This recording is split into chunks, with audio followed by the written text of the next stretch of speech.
Қайырлы кеш, құрметті көрермендер, өздеріңізбен бірге бүгін алғаш рет ерекше жобаның шымылдығын ашқалы тұрмыз. Бұл Назар подкасты. Бұл подкастта біз өмірдің әр саласында өз жолын тауып, табысқа жеткен қызықты адамдармен жақынырақ танысып, олардың тәжірибесі мен ойларына назар аударамыз. Әр қонақ жаңа әңгіме, жаңа энергия, жаңа мотивация. Бүгінгі күн біз үшін тарихи сәт. Себебі Назар подкастының ең алғашқы қонағы Назар аудар театрының актері Қабдеев Самат. Самат аға, алдымен мектепке қош келдіңіз. Ең бірінші осы мектебімізге кірген сәтте қандай әсер алдыңыз? Яғни мектептің атмосферасы, балалары, мұғалімдері, жалпы вайб қалай екен? Рахмет, қош көрдік. Жалпы мен таңғалғаным Батыр ауылына өзім қателеспесем бірінші рет келіп тұрмын ғой деймін.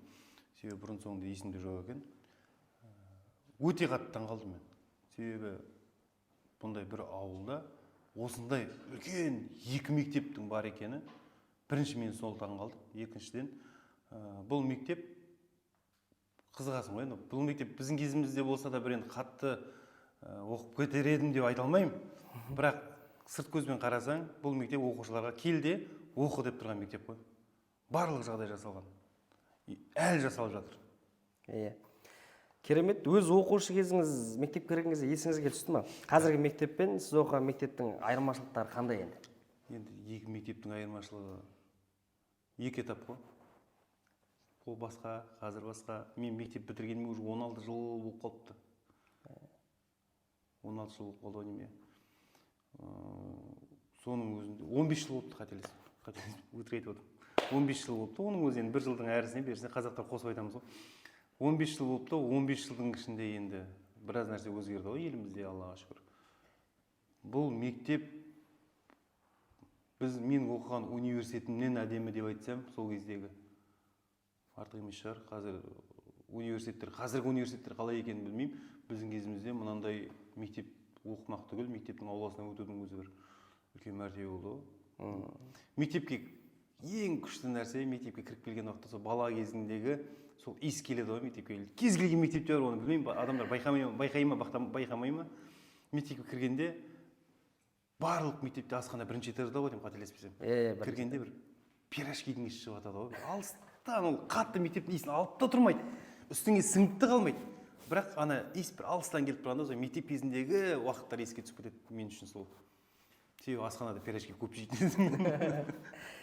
Керемет. Енді егер сіз осы мектепте оқушы болсаңыз, өзіңізді қандай рөлде елестетер едіңіз? Мысалы, андай болады ғой, белсенді, лидер, немесе жаңа тентек, сабақ оқымайтын деген сияқты. Мен сен айтып отқандардың бәрін қамтитын едім мектеп кезінде. Сондай тентек болдыңыз ба? Тентек те болдым, активист те болдым. Сабақты оқыған жоқпын. Бірақ қатты нашарда болған жоқпын, қатты мықты да оқыған жоқпын. Өзімнің жақсы көретін пәндерім болды, соларды ғана оқимын. Болды. И то ол пәндерді білмеймін, бала кезімізде, біздің кезімізде ондай түсіндіретін адам болмады ма деп мені біреуге кінә артуға да бола бермейтін шығар. Бірақ дегенмен менің түсінігімде қай пәннің мұғалімі саған күшті обращение жасайды, сол пәнді жақсы оқисың. Қазіргі балалардың да негізі ой сондай ой. Мен өзім қазақ тіл, қазақ әдебиетін қатты жақсы көретін болдым. Себебі оның ұстазымыз біздің класс жетекшіміз болды, Зинаида апай. Сол кісіні қатты жақсы көргеннен кейін сабағын қатты оқыдым, и соның жемісін көріп келе жатырмын. Әлі күнге дейін қазақ тіл, қазақ әдебиеті. Менің памятім деген, мен үйде отырып жаттамайтынмын. Ешқашан отырып жаттамайтынмын. Сабақ барам, бірінші сұраса апай қайталап алайыншы деймін, алдында бір екі оқушы айтатын болса, жаттау болсын, түсініктеме айту болсын. Дәл соны ана оқушы қай жерден қате жіберіп айтты, сол жеріне дейін дәл сол етіп қайталап айтып береді. Памятім сондай болды. Аллаға шүкір, ол памят әлі бар. Керемет. Онда қазіргі балалардың есте сақтау қабілеті сәл нашарлап қалды, себебі өзіңіз білесіз, ана карантиннің кезінде көп бала телефонға тәуелді болып қалды қазір. Ол сіз сияқты есте сақтау қабілеті мықты балалар қазір аздау. Енді солардың қайта белсенді болуына, өмірге жаңағындай активист, лидер болуына қандай шара қолдансақ болады? Өзіңіздің ойыңыз айтып кетсеңіз. Баланы қызықтыра білу керек шығар. Көп біздер бала деп шектеп тастай береміз ғой. Өзімде мектеп оқып жүрген уақытта, сендер балалар тұратында даже үйге қонақ келген балалар сосын ішесіңдер деген нәрсенің өзі кішкентай кезімізде андай болатын еді. Қашан өседі екен? Қашан осылармен бірге отырады екен дейтін ой болатын еді білмеймін өзімде. Сол нәрсені кішкене қазір қоғам бұзды ғой. Қазір оқушылар деген мұғалімдерге қарағанда абыройлы қатты көтеріліп кетті деп ойлаймын мен. Себебі қазір оқушының бетіне қарап бірдеңе айтудың өзі қорқынышты ғой. Ол балаға бірдеңе болып қалса, ол бала жылап, қарапайым үйіне жылап келетін болса, ата-ана келіп бетіңді тырнап тастайды ғой қазір. Негізі сол нәрсені сәл азайту керек сияқты бұрынғы несіне.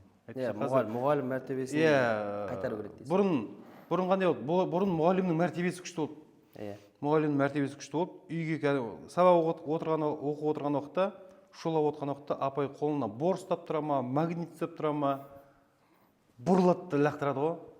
Саған тисе жақсы ғой ол. Кейде тыныш отырған адамға тиеді ғой.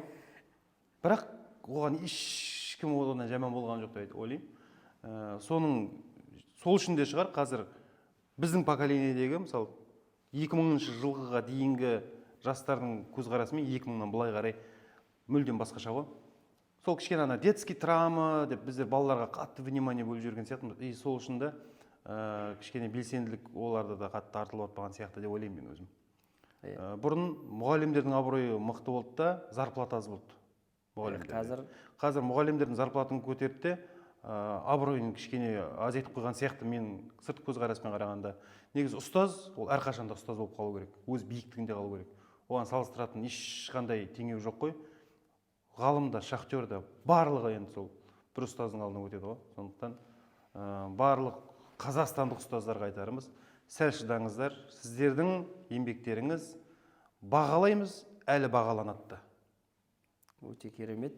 Сізге де осындай ерекше керемет ойыңызға алғыс білдіреміз. Жаңа айтып кеттіңіз, мектептің иісі болады деп.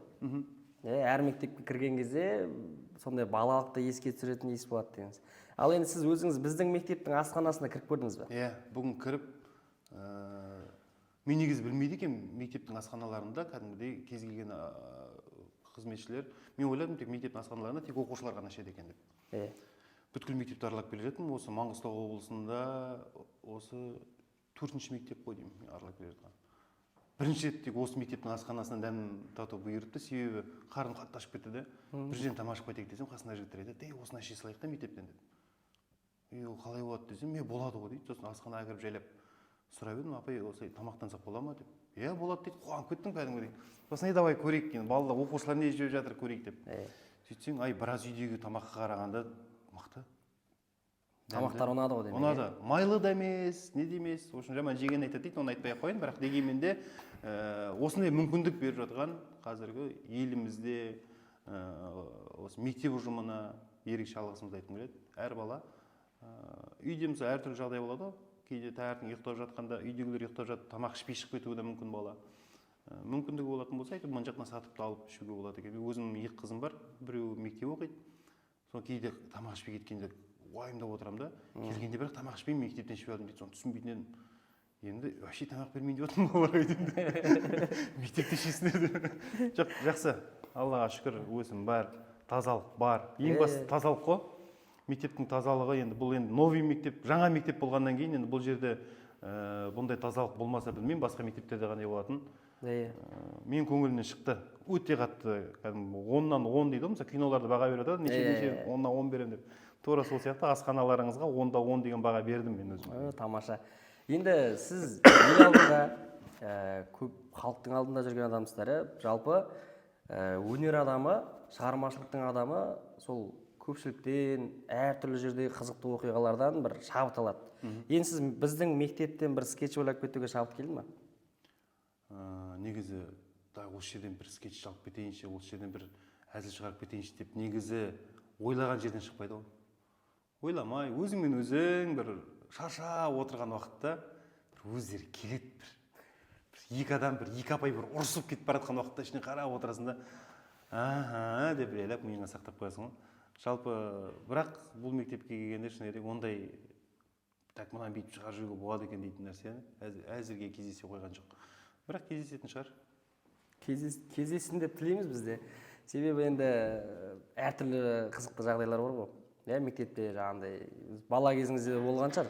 бірақ біз енді адресін айта алмаймыз ғой. Иә. Енді белгілі бір өзіміз түсініп аламыз. Біздің мектептің оқушылары, ұстаздары осы бағдарламамыз, подкастымызды көреді. Сіздердің қойылымдарыңыздан, біздің мектеп деп бірден түсінеді. Самат аға, қысқа сұрақтарға қысқа жауап беріп көріңіз. Сахнада айтқан ең сүйікті әзіліңіз? Ең сүйікті әзіл? Иә. Ең сүйікті әзіл. Маған өзіме қатты ұнайтын мына КТА-дағы Аяздан қағып кететін бар ғой. Иә, есіме түсті. Сол ұнайды, сосын тақтың астына тығылып қалатын бар ғой. Бірақ сол ең қатты ұнайтын сол тақтың астына тығылып қалатын көрінісіміз болды. Ақболат пен Ғазиз тақтың астына тығылып қалады, мен үйге қызыммен келем. Тақтың астында жатып тыңдап жататын. Иә. Ол ең бірінші біздің ойнаған көріністеріміздің ішінде бір маусымның ортасында халықты орнынан тұрғызып жүрген сондай көрініс болатын өз уақытында. Енді қазір қарасақ қызық емес. Бірақ сол кездегі сол ощущение, сол сезім ерекше есте қалып қойды.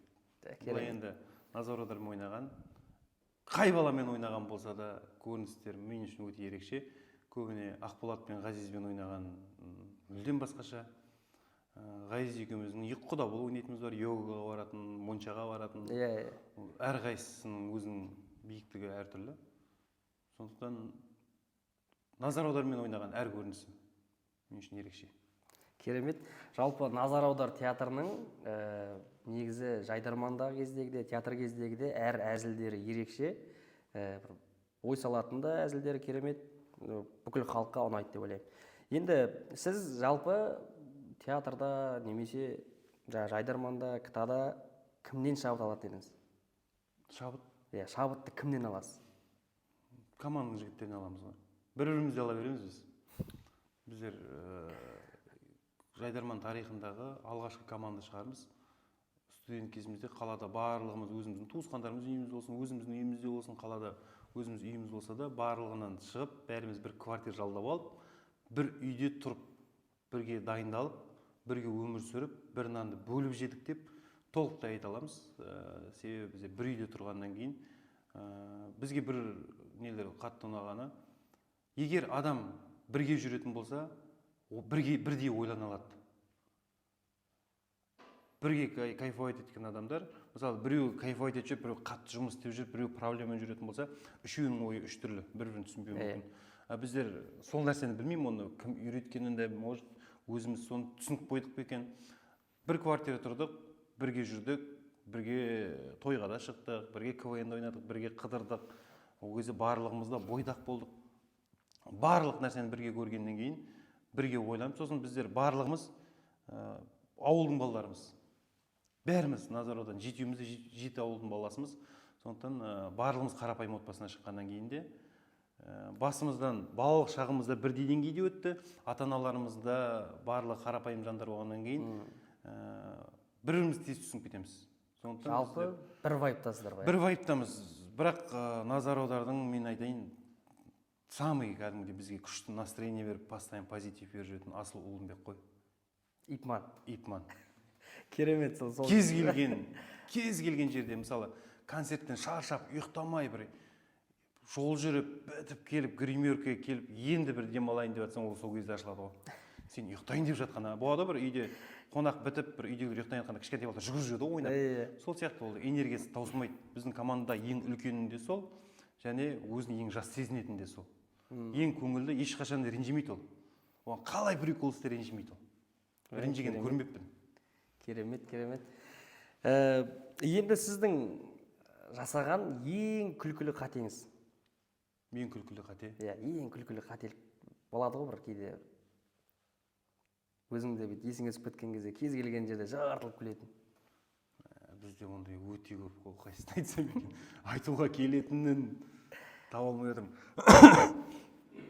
Енді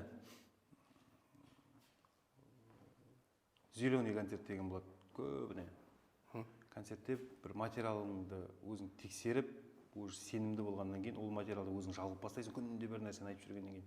Сосын жайлап қасында балаларды күлдірту үшін басқаша айтып қарайсың, күлдіртетін жерін айтпай қаласың, я болмаса біреудің әңгімесін айтып қоясың. Ең қатты маған есімде қалғаны,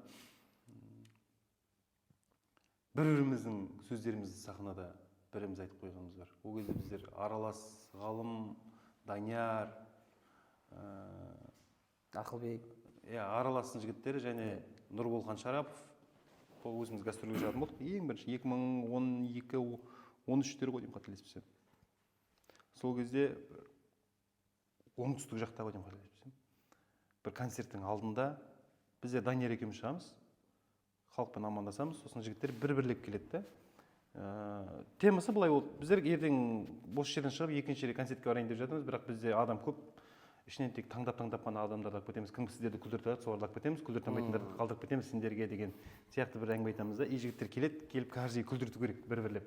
Оның материалы дайын. Каждый шыққан сайын халықтың овациясы бар, күлкісі бар. Мен барам, неге мен себебі бит аламын, мен фокус курс аламын деп әрқайсысы өздерінің көрсетеді. Шығады да ең бірінші Ақболат шығады да ғалымның полный материалын айтып дейді. Содан кейін ғалым шығу керек. Ғалым шығады да, сөйтіп тұрған уақытта Ақболат тұрады да, менде мынандай бар дейді, уже Асылбектікін айтып тастайды. Одан кейін шығатын адамдардың бәріне уже бізде қызық, аналар не істейді екен деген. Ол кезде де ең бірінші Айтжан Асылбек сол жерден сытылып шығып кеткен. Киминаның несі бар ғой, ктада ойнаған, тамақ жеп отырып сөйлейтін. Соны сахнаның артында жүріп, музыкантқа барып түсіндіріп, музыкасын тауып, алдында бір 2 адам ғой шығатын, содан кейін ол шығады. Соның арасында музыкант қайтып бәрін түсіндіріп, ана жерге шығып жыртып тастады. Сценарийден бөлек қой. Сценарийден бөлек. Керемет. Соны біздер ктада пайдаландық. Керемет. Енді сіз жалпы жайдарманшы, актер болмағанда өзіңіз кім болар едіңіз? Мен негізі универсальный адам жалпы өмірде. Кез келген мамандықта. Кез келген темада араласып кете береді. Мүмкін ұйымдастырушы бола салатын шығармын. Мен мынандай нәрсе болмасам, ойбай дейтін нәрсе, ондай қорқыныш жоқ екен менде. Бұйырғаны. Карантинде де көрдік қой. Негізі бір саламен ғана жабысып қалған жігіттер. Дұрыс емес деп ойлайсыз ғой. Негізі еркектің қолынан бәрі келеді ғой. Жігітке жетенер де аз. Желкенің қыры ғой, жібермейтін негізі. Адамның істегенін адам істей алады. Сен одан сәл нашарлау ете істейтін шығарсың, мүмкін. Бірақ сен оны оппен жайлап жүре бара, одан да мықты боласың. Егер сен соған зейініңді дұрыстап қойып, сол нәрсеге дұрыс бағыттап қолға алатын болсаң. Енді творчество, өнер деген нәрсе ол хобби ғой негізі. Қызық үшін өзіңнің бір кайф болады ғой. Жан рахатың ғой. Өзіңнің ортаң, өзіңнің достарың, барлығың бір жерде жүргеннен кейін оны қосымша алып жүруге. Тек қана мен өнер адамымын, тек мен мұнымен айналысам дейтін менде ондай ұстаным жоқ. Бірақ енді шама келгенше творчествоның адамы творчествоның өзінің биіктігінде қала бергені жақсы ғой. Бірақ қорықпаймын. Кез келген мамандықтан қорықпаймын. Бола береді. Мен универде жұмыс жасап көргенмін. Бола береді, қолда келеді ғой негізі бұйырған. Керемет. Енді осы мектептің оқушыларына сіз өзіңіз қандай кеңесіңізді бере аласыз біздің мектептің? Және бізде өнерге, юморға, жайдарманға қызығатын жастар бар.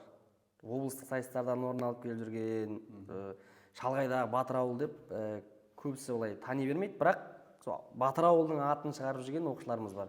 Сол жас балаларымызға, оқушыларымызға қандай ақыл кеңестеріңізді айтасыз? Енді Батыр ауылы дегенде, бұл мен ауыл дегенге біріншіден келісе бермеймін. Неге? Себебі 15 минутта қалаға кіріп келесің ғой. Қаланың ар жақ шетінен мын жақ шетіне келгенде де сол 15 минут уақыт өтеді. Мын жерден сен Маңғыстауға барғанша да 15 минут уақыт өтеді. Сондықтан қаланың ішінде тұрған сияқты бұл жердің де уже адамдардың сана биіктігі, ауылдың адамдарының сана биіктігімен бірдей деп айта алмаймын. Көп жерлерге қарағанда. Ең бірінші көп ауылдардың өсуіне бірінші жол ғой, қатты влиять ететін. Бұл жердің жолын өздерің жақсы білесіңдер ғой, өте жақсы. Бұнандай мектеп көп қаланың өзінде мынандай мектеп бар деп айта алмаймын. Бұдан да нашар жағдайда оқып жатқан оқушылар бар, жетістікке жетіп жатқан. Негізі адам қай жерде тұрғаны маңызды емес. Сен ауылда тұрсаң да, қалада тұрсаң, қалада тұрып та ешқандай жетістікке жетпей жатқан оқушылар бар.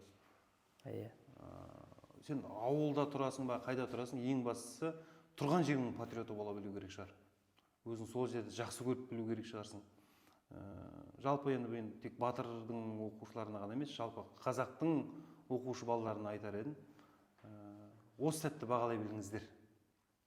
Себебі бұл ешқашан қайтып айналып келмейтін балалық шақтарыңыз, сондықтан дұрыс нәрсеге пайдаланыңыздар. Қазір оқушы балдардың негізі миларын улайтын нәрсе көбейіп кетті ғой.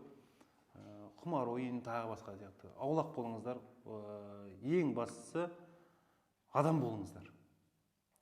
Өздеріңіздің туған жерлеріңіздің патриоты болыңыздар.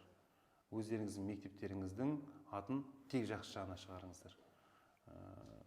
Барлығымыз да мектеп кезінде, мен КВН-ге деген махаббат мектеп кезінен басталған. Сол кезден бастап жақсы көріп мектептің атынан ойнап едік. Уақыт өте ауданның атынан ойнадық, ауылдың атынан ойнадық, содан кейін ауданның атынан ойнадық. Бір есімізді жисек, Орал облыстың атын республикада қорғайтында деңгейге жетіп қалыппыз. Ол әр сәтті бағалай білсеңіздер, ол өздеріңізге алдағы уақытта жемісін алып келеді. Сондықтан ешқашан тоқтап қалмаңыздар. Мен ауылдың баласымын, мен ананың баласымын. Мен негізі ауылдың балалар кішкене ұялшақтау болып келеді негізінде. Ол өзіміздің де басымыздан өткен, бірақ өмір сөйлетеді. Сондықтан қазірден бастап негізі қатты көп сөйлей беру деп қатты ер адамға не емес қой, шарт емес қой. Ең бастысы еркек өзінің ісін іспен көрсету керек қой. Сондықтан алға қарай ұмтыла беріңіздер, өсе беріңіздер, өне беріңіздер. Қонақжайлықтарыңызға рахмет. Батыр ауылы. Керемет. Нөмірі 19-шы мектеп қой, нөмірі 19-шы мектеп. Керемет. Енді Самат аға, біз осы 19-шы мектепте жалпы өнерге, ақындыққа, түрлі жаңағындай лидерлікке қабілетті оқушылар өте көп. Солардың бірінің тартуынан сізге осындай блокнот, енді шығармашылық жолыңызда көмегі тисін. Және осындай керемет арна өлеңмен оқып көрсеңіз болады. Самат аға, алғашқы шығарылымызды керемет шынайы әңгімелеріңізбен әрлегеніңізге үлкен алғыс білдіреміз. Осындай бізде керемет оқушыларға ақыл кеңестеріңізді айтып жатырсыз. Өнер жолында керемет табысты жетістіктер тілейміз. Театрларыңызда және қазір Назар аудар театры кинода да бой көрсетіп жатыр. Алдағы уақытта керемет шедевр шығарылымдар, киноларды күтеміз. Сіздерге үлкен алғыс, рахмет. Достар, бұл Назар подкастының алғашқы эпизоды. Біз алдағы уақытта да ең мықты қонақтар шақырып, сіздерге жаңа ой, жаңа энергия сыйлауға тырысамыз. Подкастты тыңдап, бөлісіп, қолдау көрсетіңіздер. Келесі шығарылымға дейін аман болыңыздар. Достарыңызбен бөлісіп қойыңыздар, колокольчикті басып қойыңыздар. Жақсы комментарияларыңыз болса астына жазып кетіңіздер. Дами беріңіздер, өсе беріңіздер. Тек жақсы күндерге кездесейік.